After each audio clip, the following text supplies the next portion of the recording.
Good morning. Happy Mother's Day to you on this beautiful and sometimes complicated day. I'm Carmen Barsotti, and I'm going to be the worship associate and a little bit of the glue between many parts today in today's service. And so we have up here Louise. And let me see, I don't want to miss anybody. So part of the service is we have Judith Stoddard and Nancy Munn who are up in the choir loft.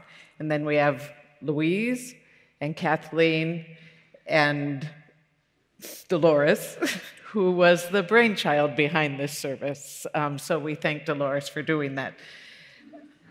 So we would love to recognize those mothers who are in the pews this morning, and also those joining us on LIVESTREAM.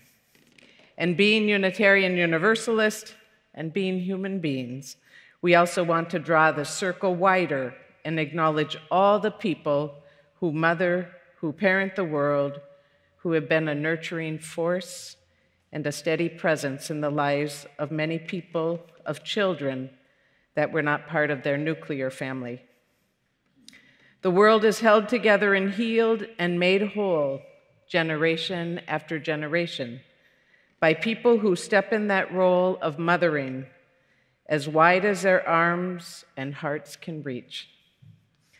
So we bow this morning and say our gratitude to all of you, to that gift which we can give and do in this world.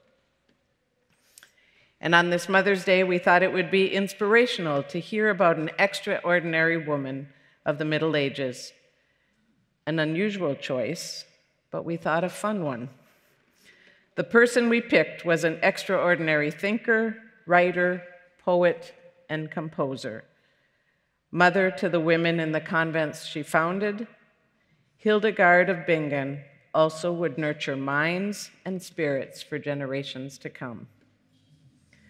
We are so pleased that Mark Sumner, Reiko Delane, and our wonderful choir will be performing the music of Hildegard of Bingen today, featuring primarily modern arrangements inspired by the music she wrote over 850 years ago. Members of our church will also speak about Hildegard's many other accomplishments. We think you'll find in Hildegard of Bingen someone whose writing reveal a unique blend of spiritual and worldly connections on the human condition and its relationship to the earth, far ahead of its time. Welcome, everyone. Happy Mother's Day, and in the most intimate and largest sense of the invitation, we give thanks. So please join me in the chalice lighting. Dolores.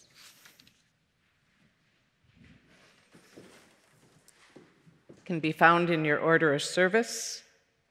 And so we say, we light this chalice for the light of truth, the warmth of love, and the fire of commitment.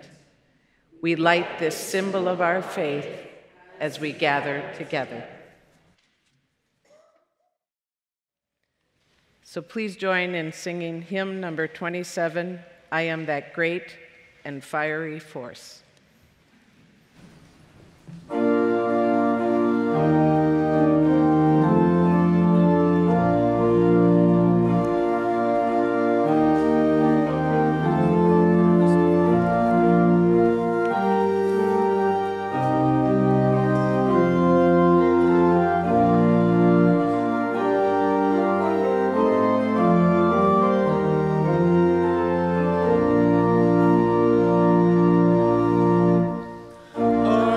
am the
Good morning.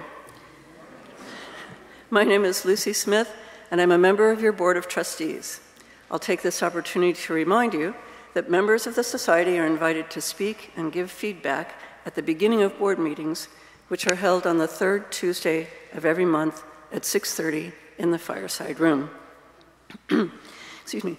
If this is your first time with us in person or watching on live stream, sorry, thanks for joining us. If you would like to receive a copy of our weekly email newsletter, The Flame, which includes links to the order of service and the Sunday live stream, you can fill out one of our yellow connections forms. These forms are on the welcome table outside the sanctuary, perhaps in a pew in front of you, and available through a link in the order of service or video description of today's service. The order of service lists upcoming events and links to opportunities to engage. Please engage in any or all that pique your interest. Two meetings of particular interest and importance to us all are the budget meeting next week and the annual meeting June 2nd. Next week, May 19th, we will vote on next year's budget. 2 weeks later, the annual congregational meeting will take place, at which we will elect board members. Both meetings will be in the King Rooms following the service. Members will also be able to attend both meetings on Zoom, and next week is Beta Breakers, so feel free to take that opportunity. This is about the future of our church. Plan to be there, she said, channeling your mother. Now Mark Sumner has a few words for us.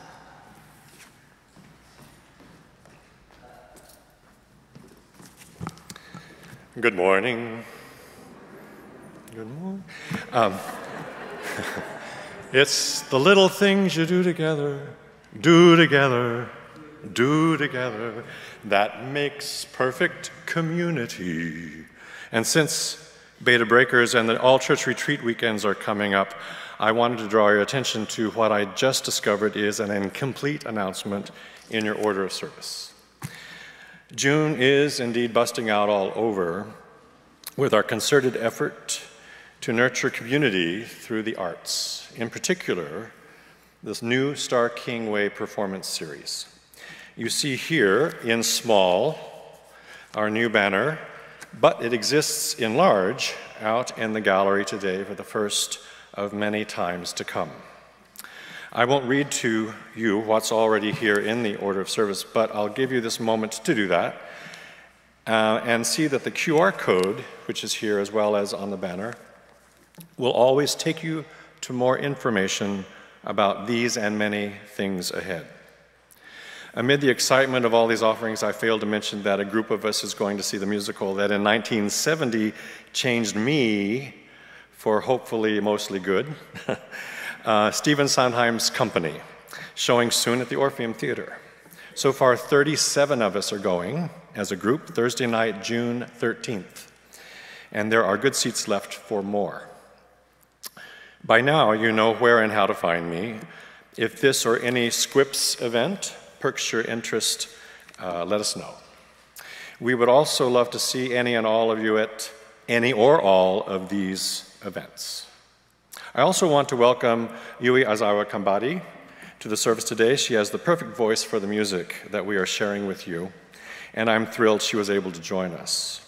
And also my personal shout out to Dolores Halbrin for making today's, oh, what a beautiful morning, service happen. Thank you.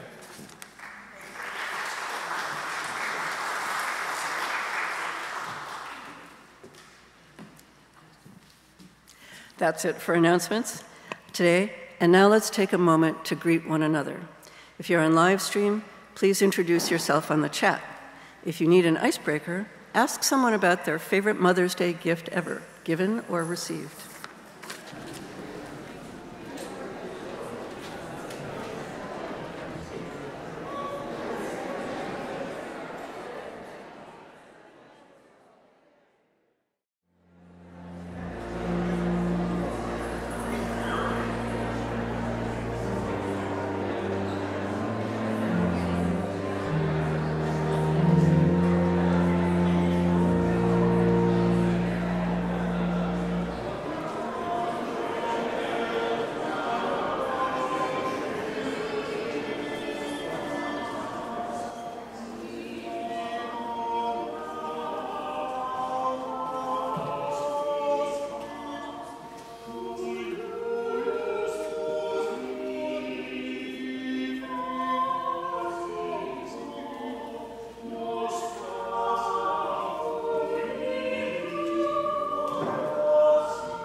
say who we are? What? Should we say who we are? Okay. Well, good morning, UU. This was so exciting, we couldn't just let it pass, so we're adding one more announcement to the agenda this morning. Sherry, what can you tell us about the annual pledge canvas? Well, we have great news this morning. Only 11 pledges are outstanding. And the total amount pledged is close enough that we can now vote next Sunday on the 2024-25 budget without making any cuts.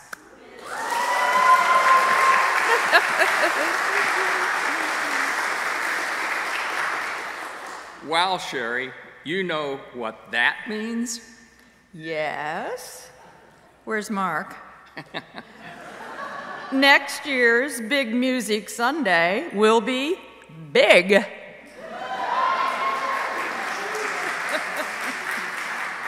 Our forums will be formulating. And our flowers will be real and flowery. And our special interest groups will be, well, interesting. We want to thank you, faithful pledgers, who proved you got a friend in we. And a special thanks to Reverend Vanessa and the Stewardship Committee for reaching out to members who needed a gentle reminder to turn in their pledges. And a big thanks to you visitors who come in person and in Zoom land who have not joined but still pledged your financial support.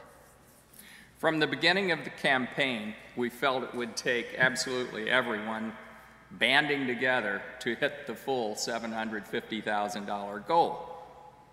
But now we are down to the last few pledges, and we see how literally true that is. Once these pledges come in, we should, and I'm sure will, hit the full $750,000. So congratulations to you. Thank you. Good morning again. Here is a story for all ages. Life in the convent. I first have heard of Hildegard when I was 8 years old, when my younger sister and I were sent to a Catholic boarding school in northern Wisconsin. I found myself thrust into a harsh new reality. Now I remember that part of my life as a shock to my system. The discipline was new to me, having been raised by very loving grandparents and pampered beyond measure. Convent life meant being silent for long periods and obeying very strict rules. At first, I sometimes cried myself to sleep. Along with the regular school subjects, we were taught how to knit, how to darn socks, scrub floors, and polish long parquet floors leading to the chapel. But we were also taught Latin and Gregorian chant, which we sang at daily Mass at 6 a.m.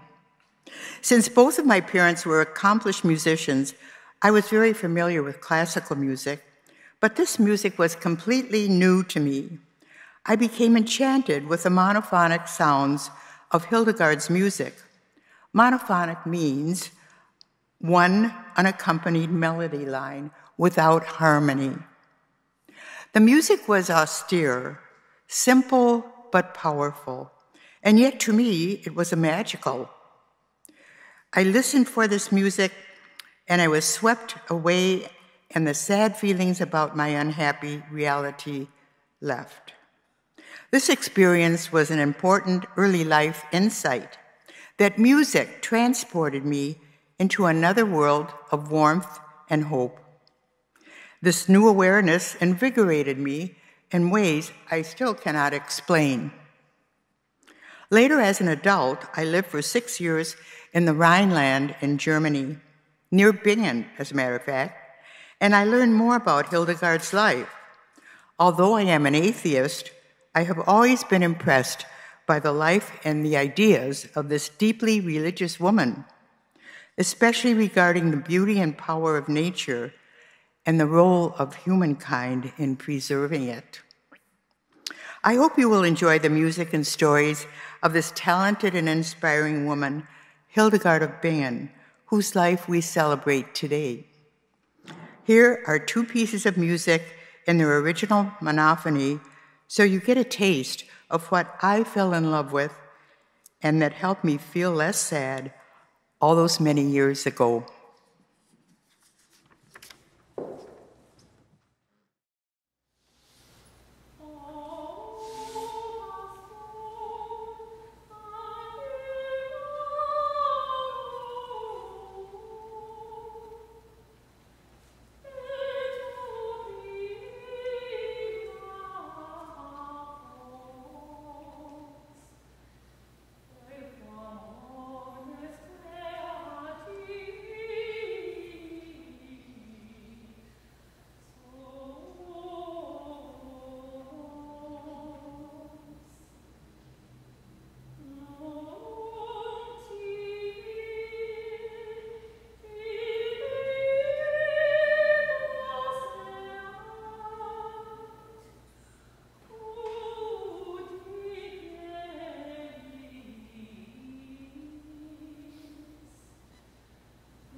So this morning I'm going to add a word to our covenant. Forgive me if that's sacrilegious, but I think today we should say love and music is the spirit of this church. So let's say that together.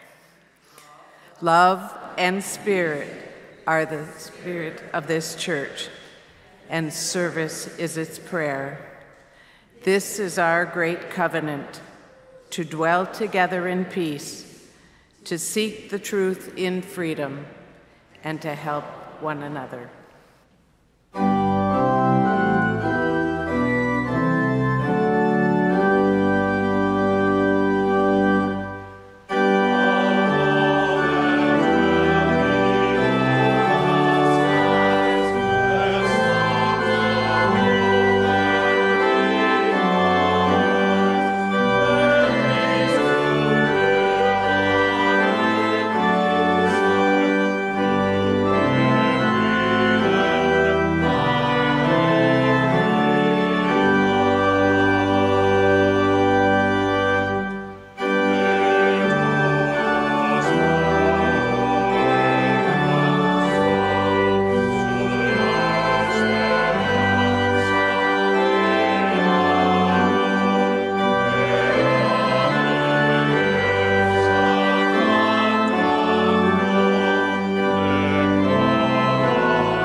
So, who is this Hildegard? Hildegard lived from 1098 to 1179 during the period called the Dark Ages, 400 years before Galileo discovered the basic scientific facts of our Earth's physical existence in the universe. She was a Benedictine abbess who founded her second abbey at Bingen on the Rhine River.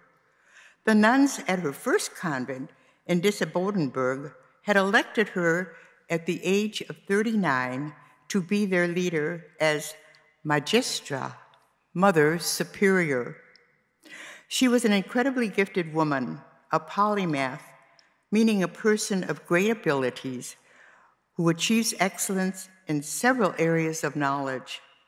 She authored numerous literary and religious works. She was an herbalist, medical practitioner, naturalist, philosopher, theologian, and mystic, and finally recorded the strange, religiously inspired visions she had experienced throughout her life. In fact, in Germany, Hildegard von Bingen is considered the founder of scientific natural history. Recently, scholars have been re-examining everything Hildegard wrote: her personality, her vast quantity of work, and her influence in many specialties. And as we have heard today, perhaps her most profound talent was in the composition of sacred music. Hildegard, as shown in her writings and the historical records of her social interactions, was a liberated, outspoken, and forceful religious woman. About 400 of her letters survive, letters to humble folk who asked her for cures for infertility, for example, and letters to her superiors, popes, and kings on religious and governance matters. Her writing reveals an unusual range of attitudes, from seeking or giving advice on religious things to being cleverly self-serving or even audacious. For example, here's an excerpt from a letter she wrote in 1153 to King Frederick, soon to become Emperor Barbarossa of the Holy Roman Empire. Quote, "In a mystic vision, I see you like a little boy or some madman. Beware, therefore, that the Almighty King does not lay you low because of the blindness of your eyes, which fail to see correctly how to hold the rod of proper governance in your hand. See to it that you do not act in such a way that you lose the grace of God." Unquote. This effort could have gone badly for Hildegard, as she was living under the secular rule of Frederick. But the king invited her to his court to make prophecies, and later wrote to let her know that they had all come true.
This reflection addresses Hildegard of Bingen in relation to illness and healing.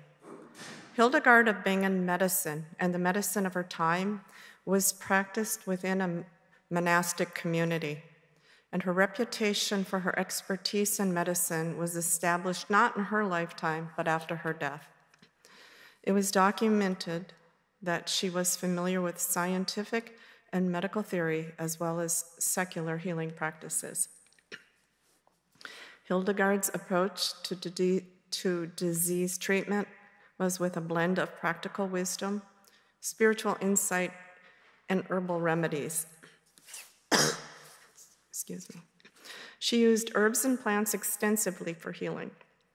She believed that God provided these natural substances for the well-being of humanity. Some of the herbs she used included fennel, lavender, sage, and chamomile. They were used in various forms, such as teas, tinctures, and poultices. She emphasized the interconnectedness of the body, mind, and spirit through practices of holistic healing, and believed that physical ailments often had spiritual or emotional roots. Her treatments aimed to address both the physical symptoms and the underlying spiritual disharmony. She also incorporated precious stones into her healing practices. For instance, she used emeralds for its supposed ability to balance emotions and promote overall well-being. Regarding her approach to diet and lifestyle, she advocated for a balanced diet and moderation in all things. She believed that food played a crucial role in maintaining health and encouraged fasting, consuming fresh foods, and avoiding excesses. Hildegard composed music that she believed had healing properties. She saw music and vibration as a way to restore balance and harmony within the body. Her holistic approach also included prayer, meditation, and spiritual practices that aligned oneself with divine energy and facilitated healing. Hildegard elaborated on the medical and scientific relationship between the human microcosm and the macrocosm of the universe, focusing on the interrelated patterns of the four elements, that being fire, air, water, and earth, of the four seasons, of the four zones of earth, polar, temperate, dry, and tropical, and of the four major winds, that being the eastern taking in the air, western air winds mixing with clouds, southern fire, and the northern winds holds the frost outside. The healing philosophy of Hildegard is addressed in a book titled Slow Medicine, written by Victoria Slow,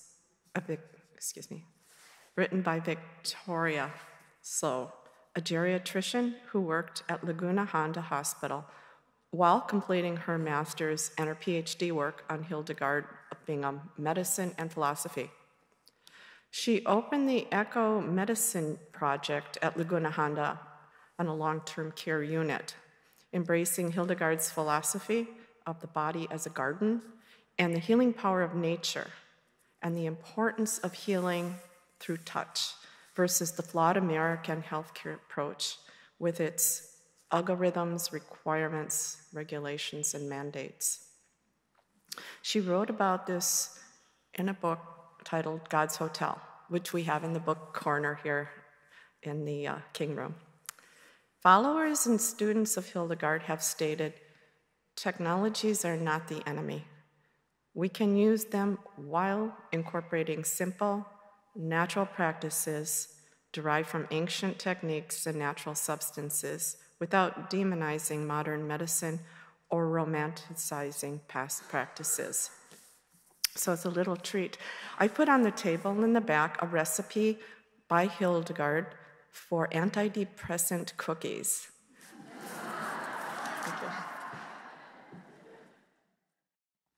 I'd like to now invite you into a space of prayer and meditation. Settle in. Breathe.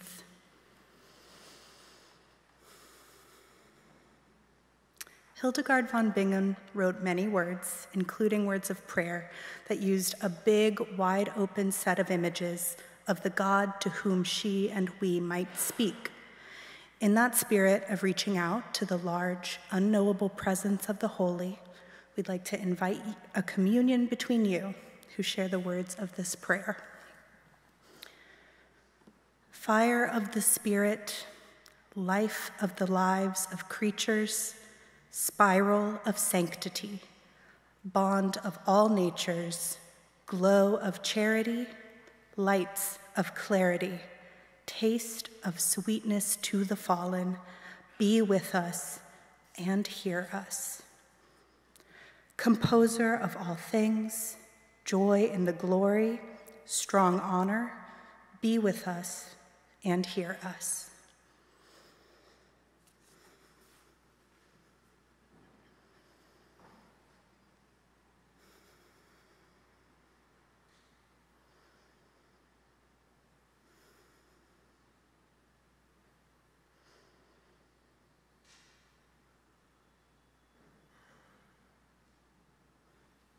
Amen. I have been a literal tree hugger. I've written odes to leaves. And at one time, when I used to be able to get my children to school and then head to Golden Gate Park for some trail running, I thought that my objectives were exercise and health, but even more vital, I soon discovered, was the rejuvenation of spirit that came from frequent immersion in a green and growing environment. These are some of the reasons that I resonate with Hildegard's concept of viriditas, a Latin word that translates literally to something like greening, with connotations of freshness and vitality. She wasn't the first writer to use the term in a theologic context, but it was never in common usage, whereas it appears repeatedly in Hildegard's works, whether they're spiritual, poetic, botanical, medicinal. Her viriditas arises in many contexts. It is what drives plants to grow and flourish, that which brings health of both body and soul to humans, the creative force which underlies the existence and history of the world. Hildegard's work as a gardener may have contributed to her attraction to the word. Like Dolores, she was just 8 years old when she left home for a religious education. In the care of her older cousin, Jutta, her first teacher and mentor throughout her youth, among her earliest lessons were in identifying, caring for, and making curative use of plants. One of the essential functions of a monastery was to be a place of refuge and healing, not only for the residents, but for others from the surrounding area.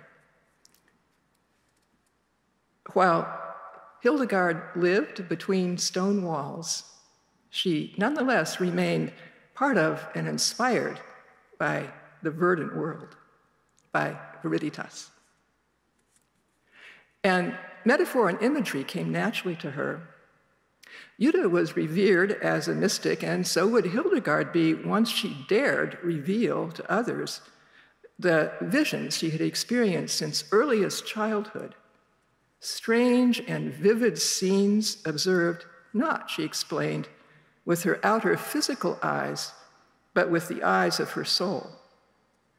Her first book recorded 26 of them, both in words and paintings.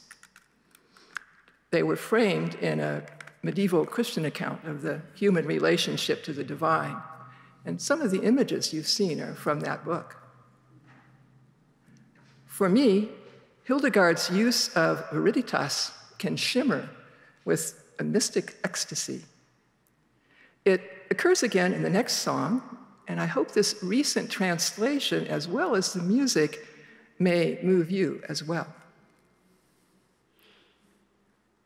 Most noble evergreen, with your roots in the sun, you shine in the cloudless sky of a sphere no earthly eminence can grasp, enfolded in the clasp of ministries divine. You blush like the dawn, You burn like a flame of the sun.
When I moved to San Francisco in 2006, the first singing work I was offered was with San Francisco Renaissance Voices, which led to a performance of Hildegard's Ordo Virtutum, a sacred music drama for 18 solo female voices comprising of the soul and 17 virtues.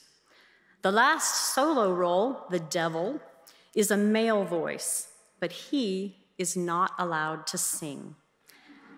He only yells or grunts, as according to Hildegard, the devil cannot produce divine harmony. I love this idea so much. That's theology that resounds with me.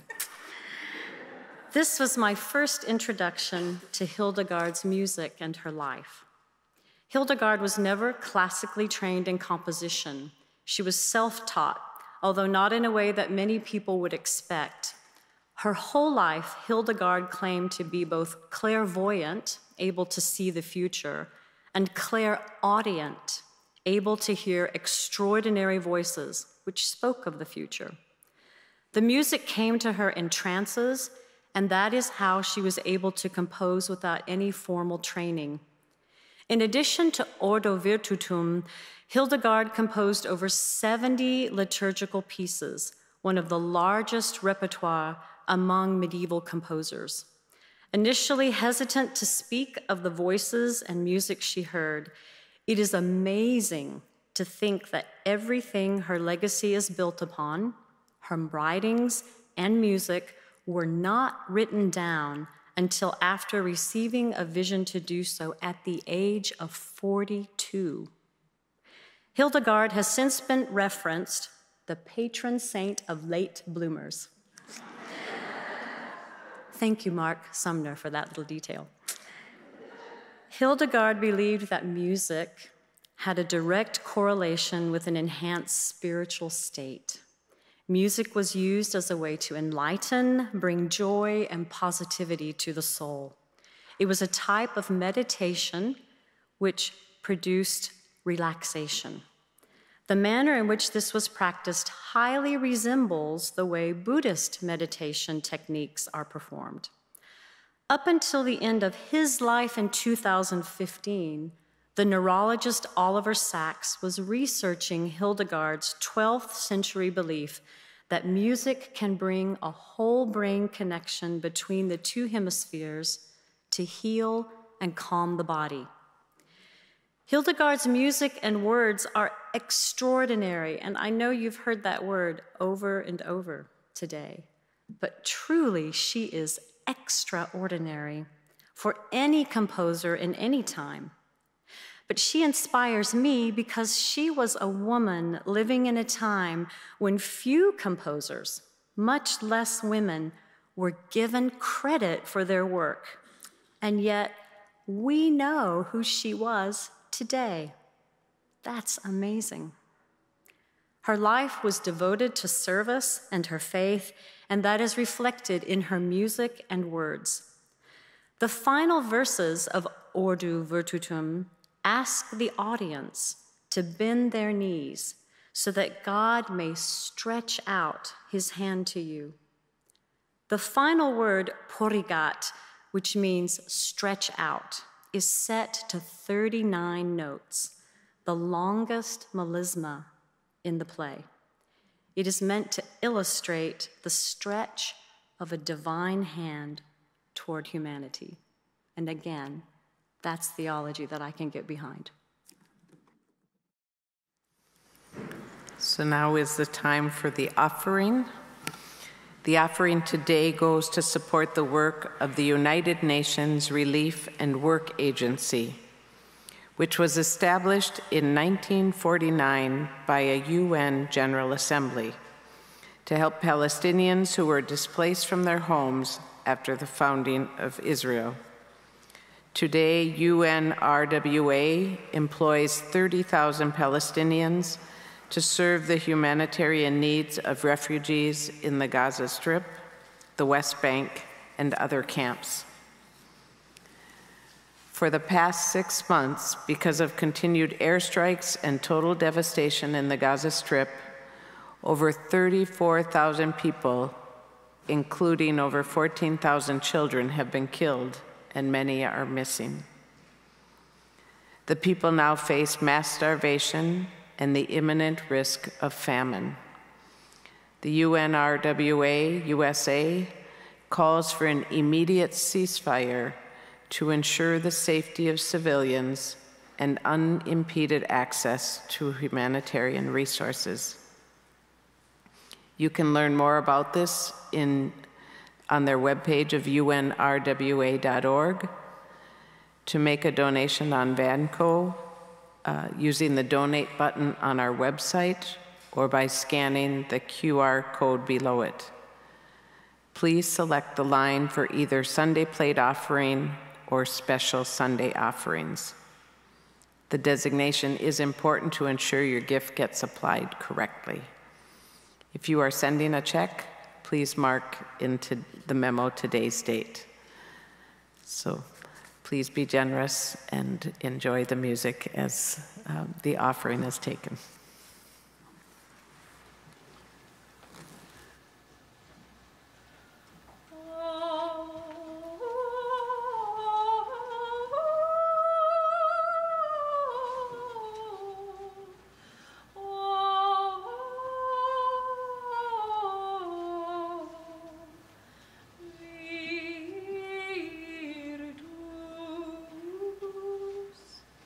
Sapi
I first learned about Hildegard of Bingen when I was a college student in the 1970s, but I didn't meet her in a class.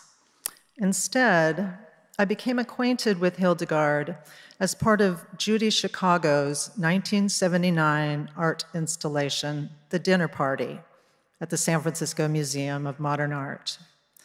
This ambitious, groundbreaking work included exquisite table settings for 39 women in history. Chicago and her team created an elaborate triangular table. Each of the 3 wings of the table featured uniquely designed place settings for 13 women. The first was the primordial goddess. The last was Georgia O'Keeffe. Hildegard's place setting is based on the structure of a Gothic cathedral, and her plate is painted as a rose window, the central stained glass window in any cathedral, often considered the spiritual center of the church. I will forever associate Hildegard primarily with the beauty of women's creativity and spirituality. Hildegard has captured the imagination of so many scholars, painters, poets, playwrights, novelists, filmmakers, and musicians. This morning, we've heard a sampling of her glorious sacred music. As a writer, public speaker, and poet, Hildegard transcended bans and barriers to women expressing ideas publicly. And as we've heard, she was particularly prolific in the second half of her long life. At 42, she began work on a book of theology, Scivias, which prompted close scrutiny by the Pope. Hildegard frequently compared herself to a feather, which floats on the air not because of any power of its own, but because it's upheld by a power outside itself. This assertion she made of receiving a divine command to write convinced the Pope to approve and sanction her work, solidifying her place as a seer and a prophet within the Catholic Church. In addition to hundreds of letters and sacred texts with music, Hildegard eventually wrote 3 books on theology, 2 books on medicine and herbology, and in the 1160s, she traveled throughout Germany, preaching both in monasteries and in public settings to denounce clerical corruption and call for widespread reform. Dare we call her an activist? When Dolores invited me to participate in today's service, I turned to Jane Hirschfield's beautiful 1994 anthology, Women in Praise of the Sacred, 43 Centuries of Spiritual Poetry by Women. And I was reminded immediately of the legacy and connection that Hildegard has on contemplative poetry, even in our time. Like Hildegard, we poets in the 21st century aim to deepen our wisdom, revere nature, and do all we can to nourish humanity and peace in a complex world. It's something that is everywhere in Hildegard's work. I'd like to end with her poem, O Ignis Spiritus Paracliti, which speaks across the centuries of the spirit or the life force within us all.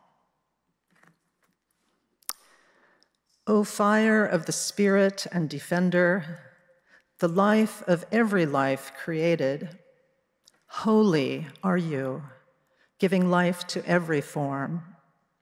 Holy are you, anointing the critically broken. Holy are you, cleansing the festering wounds.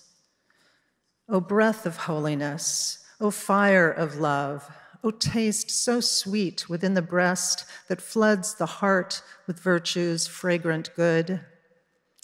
O clearest fountain in which is seen the mirrored work of God, to gather the estranged and seek again the lost.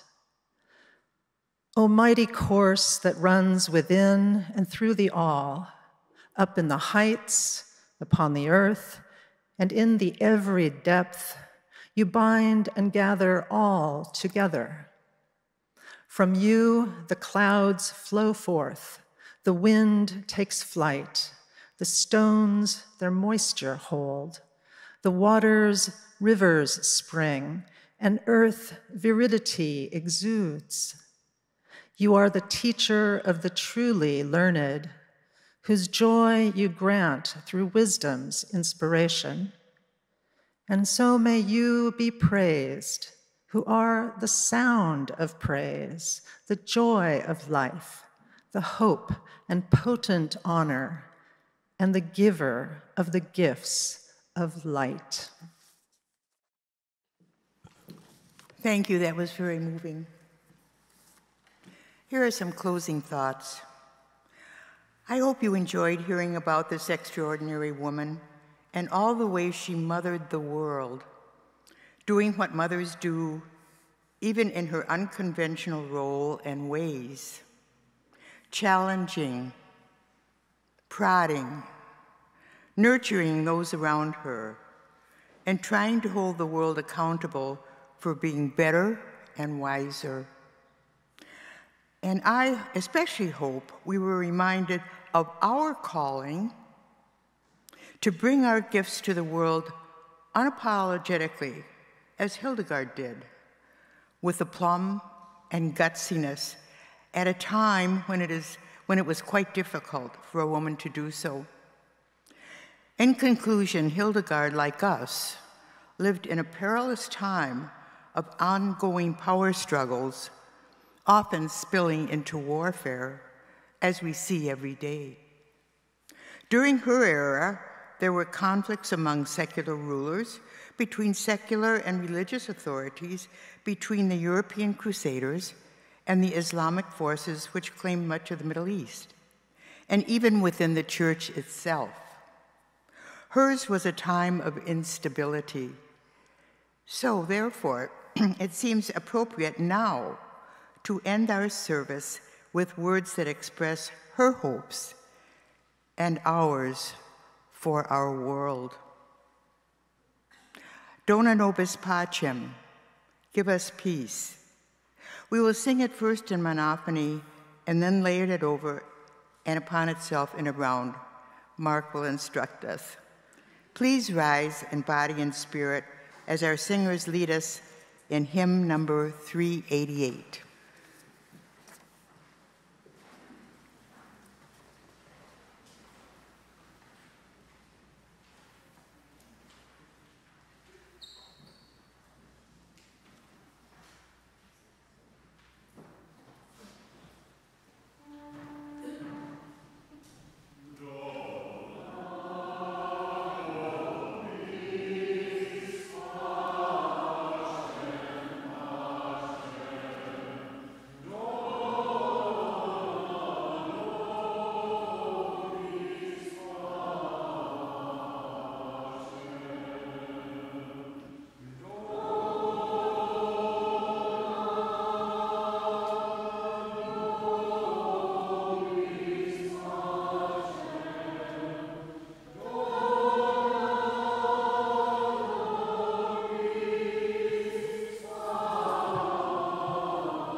so infused with that beautiful sound.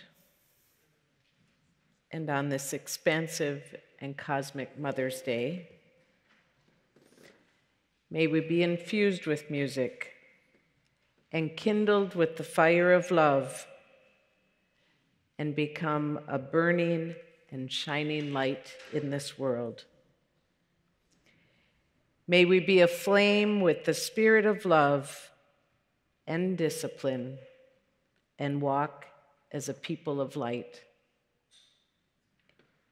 And as we go forth, may love surround us, may joy gladden us, may peace lie deep within, and may our lives and the lives of all those we love go well. Blessed be.